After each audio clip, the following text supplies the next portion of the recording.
বাংলাদেশের অর্থনৈতিক উন্নয়ন প্যারাডক্স বা আপাতস্ববিরোধী বিষয় নয়, এবং এই উন্নয়ন বিস্ময়করভাবে হয়নি, বরং প্রথাগতভাবেই দেশের উন্নয়ন হয়েছে। বিভিন্ন নিয়মকে সমন্বয়ের মধ্য দিয়ে তা হয়েছে। বাংলাদেশের ৫-০ বছর নিয়ে বইয়ের প্রকাশনা অনুষ্ঠানে বক্তারা আরও বলেন, দেশে সামষ্টিক ও ব্যক্তিগত উদ্যোগের মিলন হয়েছে। সরকার ও বাজারের মধ্যে এক ধরনের মিথজীবিতার সম্পর্ক তৈরি হয়েছে। এটাই উন্নয়নের চালিকা শক্তি। ফলে সম্পদ বা সুশাসনের অভাব দেশের উন্নয়নের পথে বাধা হয়ে দাঁড়াতে পারেনি।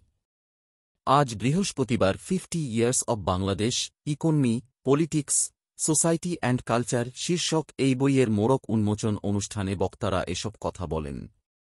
Centre for policy dialogue, CPD, কার্যালয়ে অনুষ্ঠান সঞ্চালনা করেন সিপিডির সম্মাননীয় ফেলো রৌনক জাহান। অনুষ্ঠানের শেষে বক্তব্য দেন সিপিডির চেয়ারম্যান রেহমান সোবহান এবং আরেক অধিবেশনে বক্তব্য দেন প্রথম আলোর সম্পাদক মতিউর রহমান।